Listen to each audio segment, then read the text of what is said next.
इस कक्षा में MSDTF के चीफ प्रीस्ट आचार्य सकलानी जी उपस्थित हैं, उनको मैं हृदय से स्वागत करता हूं। तो हम ताली ठीक से नहीं सुनाई दे रही है, थोड़ा जोर से।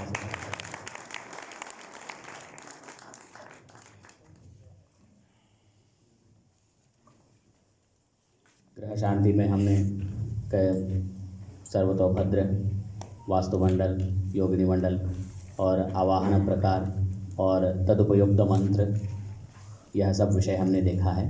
तो आज उसी क्रम में हम आगे बढ़ते हैं। उसी क्रम में हमने कुशकंडिका का विधान भी हमने देखा। उसके आगे जो है हम आज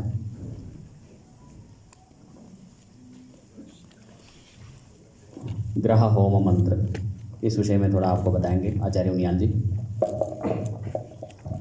कुशकंडिका का सभी लोगों को लगभग प्रयोग पता लग गया था, अथा तो गृहस्थाली पाका नाम कर्म से लेकर के। और प्रथम जो आहुति है, सर्वप्रथम जैसे हम अग्निस्थापनानंतरम ग्रह स्थापन, फिर ग्रह का स्थापन होता है।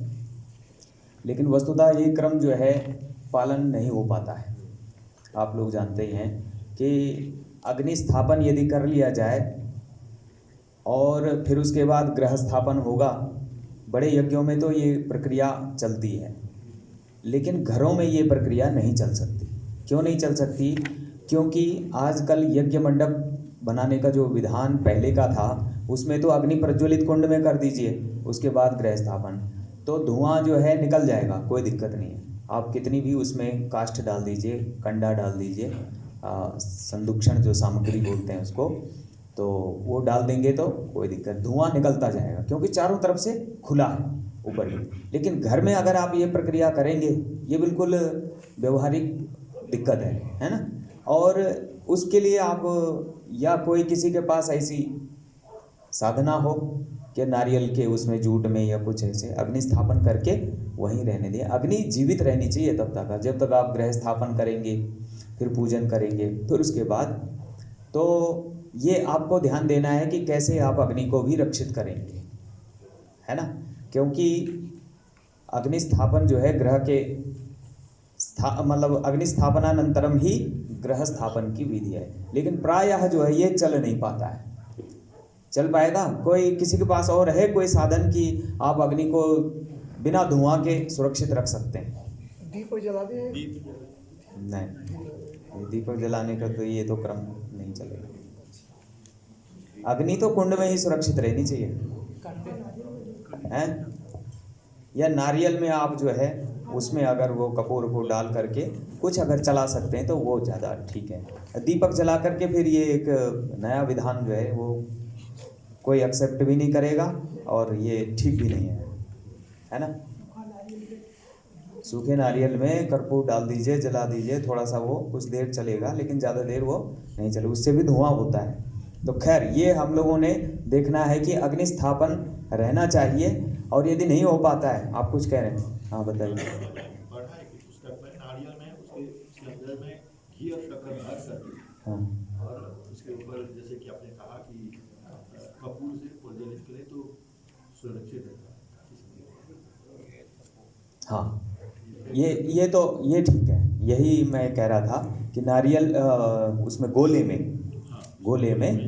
में काफ़ी देर तक सुरक्षित रख सकते हैं। क्योंकि घरों में अगर धुआं ज़्यादा हो जाएगा तो पुरोहित भी नहीं बैठ पाएगा, यजमान भी नहीं बैठ पाएगा, और आप सबको परेशान कर देंगे। कहा यार इस पंडित को बुलाना नहीं अगली बार, ये क्या कर दिया। हाँ, यही बोलते हैं सीधे, यजमान यही बोलेगा, और क्या बोलेगा, ये इतना धुआं कर दिया, इनको कोई प्रकार ही नहीं आता है ना। तो हमें ये सब चीज़ अब व्यवहारिकता नहीं होनी चाहिए ना। हाँ, तो ये लीडरशिप आप लोग समझ रहे थे, और जब हम व्यवहारिकता ही नहीं सीखेंगे तो क्या फ़ायदा नहीं।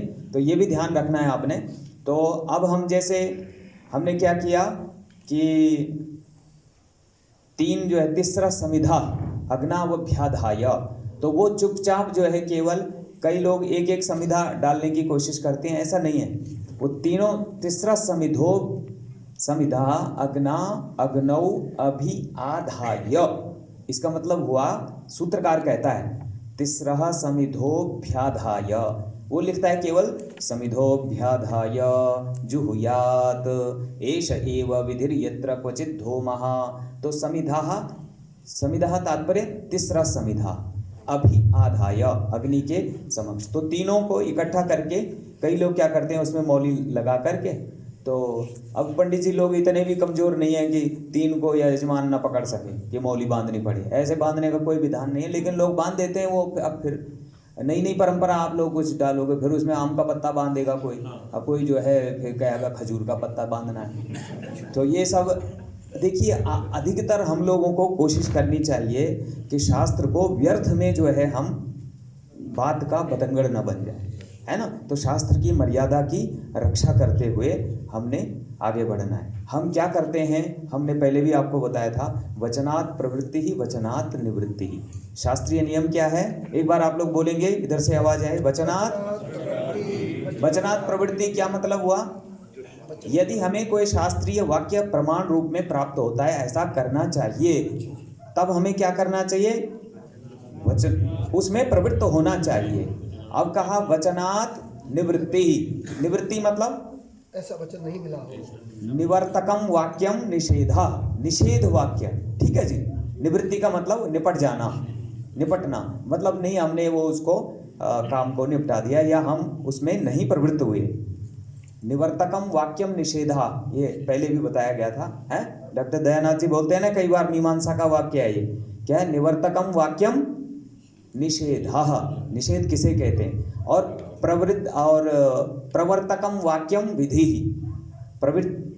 जो प्रवृत्ति कराता है कि आप ऐसा करो, धर्मम चर, है, तो धर्म का आचरण करने के लिए प्रवृत्ति करा रहा है, आपको उधर प्रवेश कराता है, तो ये प्रवर्तक वाक्य बोलते हैं। तो आपने ढंग से समझ लिया, प्रवर्तक और निवर्तक वाक्य यदि हमें प्राप्त होते हैं, इसी को हम किस वचन में कहा कि वचनात् प्रवृत्ति ही वचनात् निवृत्ति ही। तो इन वाक्यों से हम समझते हैं। तो हमको अपने आप कुछ नमक मिर्च ज़्यादा मिला करके, मसाला लगा के और तब प्रस्तुत करना, ये थोड़ा शास्त्रीय पक्ष नहीं है ना जी। बात ठीक है, बात ठीक है कि नहीं, शास्त्रीय विधान होना चाहिए ना। तो अब हमने क्या किया, तीन समिधा को लेके चुपचाप मनसा प्रजापतिम ध्यायन, तीसरा समिधा अग्नावभ्याधाय, अग्नि में अभी आधाय मने सामने प्रक्षेप करके अग्नि में रख करके, कुछ बोलना नहीं है, हैं। तो मनसा प्रजापतिम ध्यायन, प्रजापति के लिए, क्योंकि स्वाहा, हमने एक कहानी बताई थी ना आपको, मन की और वाणी की बताई थी, सब लोगों को मालूम है, हैं। अच्छा, आपने कहीं सुनी तो, ये सब लोगों ने शायद नहीं सुनी, बस शॉर्ट में बता देता हूँ कि मन और वाणी में लड़ाई हुई। ये शतपथ ब्राह्मण में ये कथा आख्यायिका आती है कि मन ने कहा मैं बड़ा हूँ, वाणी ने कहा मैं बड़ा। तो दोनों लड़ते हुए प्रजापति के पास पहुँचे। प्रजापति ने कहा कि भाई मन तुम बताओ कैसे बड़े हो। कि बोले मम वर्तमानुकरासी, कि मैं जिस मार्ग पर चलता हूँ तुम उसी को अनुसरण करती हो, इसलिए तुम मेरे पीछे आती हो, इसलिए तुम श्रेष्ठ नहीं, मैं श्रेष्ठ हूँ। तो यही लड़ाई हुई। उन्होंने कहा नहीं, तुम मेरे अनुसार। तो प्रजापति ने कहा तो कैसे बड़े हो भाई बताओ। बोले कि मन के बिना कोई कार्य नहीं होता। तो कई लोग बोलते हैं ना, आज बड़े अनबने ढंग से काम कर रहे हो, कहीं लड़ाई हो गई है, कोई समस्या है तुम्हारे मन में, दूसरी बात आज काम ठीक नहीं कर रहे। तो काम ठीक नहीं कर रहे हैं, इसका मतलब मन स्थिर नहीं है ना। तो मन स्थिर नहीं है। अब वाणी के द्वारा, अब मन जब स्थिर नहीं है तो काम भी ठीक नहीं होता है ना। लेकिन मन ने कहा कि नहीं, मैं जो है मेरे बिना कोई कार्य होता ही नहीं, तो ये पक्ष उसका पक्का हो गया। अब वाणी का पक्ष लिया। बोले नहीं, मेरे द्वारा ही बड़े बड़े यज्ञ होते हैं, मेरे द्वारा विद्वान सम्मानित होता है, उसको ताली की गड़गड़ाहट मिलती है, उसको उत्साह मिलता है, हैं। तो मैं इसलिए मैं बड़ी हूँ। वाणी की सर्वत्र पूजा होती है, विद्वान सर्वत्र पूज्यते। कई उदाहरण दे दिया, वाणी तो रही सरस्वती ठहरी, हैं, दे दिए। लेकिन प्रजापति, फिर मन ने कहा, बोले मन अब इसका उत्तर दो, है ना। तो इसमें कोई वकील है नहीं, वो लोग जानते हैं ना प्रश्नोत्तर करवाना। तो ये हमारा मीमांसा का विषय होता है, पूर्व पक्षस तथोत्तरम, पूर्व पक्ष और उत्तर। और निर्णयश्चेति पंचांगम शास्त्रे अधिकरणम स्मृतम, शास्त्र में इसको अधिकरण कहते हैं। तो अब हम आए, मन ने कहा, वाणी को कहा कि बताओ तुम कैसे बड़ी हो। मन ने बताया कि जब कोई बड़ा सा बड़ा विद्वान, बड़ा सा बड़ा राष्ट्रपति, प्रधानमंत्री अगर विक्षिप्त हो जाए, मन उसका खराब हो जाए, हैं, विक्षिप्त हो जाए, चित्त विक्षेप हो जाए, तो क्या उसकी बात को कोई मानता है? कोई नहीं माने। अरे ये पगला गया है, इसकी बात मत सुन, है ना। तो इसलिए उसकी कोई बात नहीं, चाहे घर का बड़ा हो, चाहे प्रधानमंत्री, राष्ट्रपति, कोई भी हो। फिर उसको संविधान में भी नियम है ना कि भाई ये जो है यदि व्यक्ति विक्षिप्त हो जाता है तो उसके सारे नियम से उसको पद से द्वारा पदच्युत कर दिया जाता है। इसलिए कहा कि मन ही श्रेष्ठ है। तो वाणी ने शाप दे दिया प्रजापति को, मैं अब तुमको आहुति नहीं दूंगी। इसीलिए यहाँ पर मनसा प्रजापतिम ध्यायन, और कई लोग फिर भी स्वाहा जोर से बोलेंगे, उनके समझ ही नहीं आया। अब बोल रहा हूँ, कई पंडित जी लोगों साथ में रह करके भी बोला, सिखाया, पढ़ाया उनको ठीक से, तो स्वाहा। भाई तुमको पढ़ा लिखा करके तुमको बोला कि चुप रहना, यहाँ बोलना नहीं है, तो कह रहा स्वाहा। अब ये कौन सी बात हुई? अब आप लोग समझ गए ना। तो ये नहीं होना चाहिए। प्रजापतिम मनसा ध्यायन अग्नावभ्याधाय, अग्नि में उन 3 आहुतियों को डाल, और एक आहुति प्रजापति को मन से ही घी की इसीलिए डाली जाए। उसके बाद सब लोग आहुति देते हैं, और प्रथम आहुति हमारी होगी, उसको कहते हैं हम वराहुति। वराहुति किसकी होती है? गणेश जी की। तो गणेश जी की आहुति दे करके, क्योंकि हमने टाइम नहीं लेना है ज़्यादा, आप लोगों को गणेश जी का मंत्र मालूम है। उसके बाद ग्रह होम आएगा, सीधे गणेश जी के बाद। अब ये नहीं कहना आपके नहीं, अब गणेश जी का हो गया अब माता की आहुति लगाओ, नहीं, फिर उसमें फिर अपना कुछ नहीं जोड़ना है, जो शास्त्रीय विधान है उसी पर चलना है। पहली आहुति गणेश जी की दे दी, अब सीधे ग्रह होम होगा, तो नवग्रहों का हवन हो गया। ठीक है, नवग्रहों की आहुति, नवग्रहों के मंत्र आप लोगों को तैयार हैं। आकृष्णेन रजसा वर्तमानो निवेशयन् अमृतं मर्त्यं च हिरण्येन सविता रथेन देवो जाति भुवनानि पश्यन्न इमं देवा सपत्नगुं। ये बोल दिया। मैं सारे मंत्र नहीं बोलूँगा, नहीं, इसी में टाइम निकल जाएगा। ठीक है, फिर चंद्रमा का बोल दिया है, फिर मंगल का दे दिया, फिर बुध का, बृहस्पति का, शुक्र का, शनि का है, और राहु केतु। ये नवग्रह की आहुतियाँ हमने देनी है। अच्छा, उससे पहले थोड़ा सा वो हवन में विधान में वो रह गया कि यहाँ से हम क्या करेंगे, आघा राज्य होम देना। आघा राज्य होम नहीं दे रहा। आघा राज्य होम होता है ओम भूः स्वाहा इदम अग्नये नमः, ओम भुवः स्वाहा इदम वायवे नमः, ओम स्वः स्वाहा इदम सूर्याय नमः। ये उससे पहले क्या है कि अपने कुंड में ये हो गया, यहाँ पर वायव्य कोण हुआ। क्या हो? पश्चिम के बाद वायव्य से ईशान होता है, और इधर नैऋत्य से क्या है हमने लेना है, दक्षिण नैऋत्य से हमने इधर लेना है ईशानांत, और यहाँ से आया, और वायव्याद आग्नेयांतम। ओम इंद्राय स्वाहा इदम इंद्राय नमः, ओम अग्नये स्वाहा इदम अग्नये नमः, हैं, सोमाय स्वाहा इदम सोमाय नमः। ओम फिर नवाहुति होम का विधान है। ये प्रायश्चित्त होम होता है।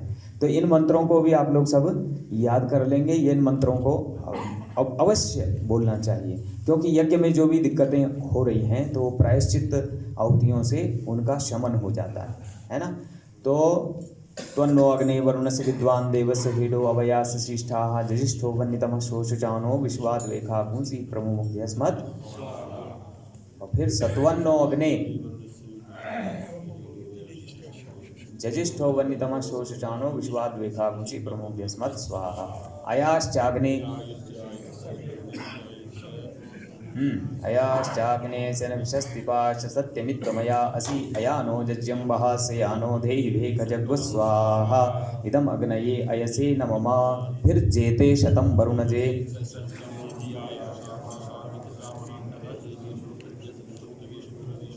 मुञ्चन्तु मरुतस्वर्गाः इदम वरुणाय सवित्रे विष्णवे विश्वेभ्यो देवेभ्यो मरुद्भ्यः स्वर्गेभ्यश्च नमः।